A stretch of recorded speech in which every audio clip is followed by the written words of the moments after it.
UP से लेकर बिहार बंगाल तक घुसपैठियों पर ताबड़तोड़ एक्शन हो रहा है। देश के दीमक बने घुसपैठियों का सफाया हो रहा है, लेकिन इसी बीच कहीं कहीं मुंबई में हिंदुओं के लिए टेंशन बढ़ गई है। टेंशन इसलिए बढ़ी है कि जिस तरह से लगातार बांग्लादेशी घुसपैठी बढ़ते जा रहे हैं, उसकी वजह से कहीं कहीं मुंबई में रहने वाले हिंदुओं की टेंशन लगातार बढ़ रही है। देखिए ये रिपोर्ट।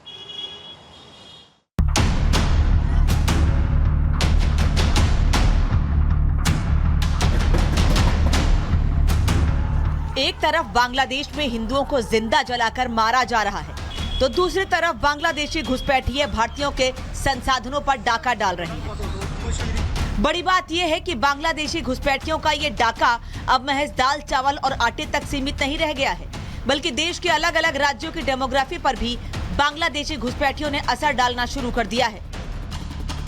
बांग्लादेशी घुसपैठिए भारत के लिए कितना बड़ा खतरा बन गए हैं, इसका खुलासा Tata institute of social science की रिपोर्ट में हुआ है। इस रिपोर्ट को बीजेपी नेता किरीट सोमैया ने साझा किया है। रिपोर्ट के मुताबिक अगले 26 साल यानी 2051 तक मुंबई में हिंदुओं की आबादी घटकर सिर्फ 54% रह जाएगी और मुंबई में मुस्लिम आबादी बढ़कर 30% तक हो जाएगी।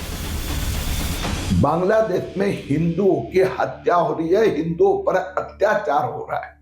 उसी समय मुंबई में बांग्लादेशी घुसपैठियों का आक्रमण चल रहा है।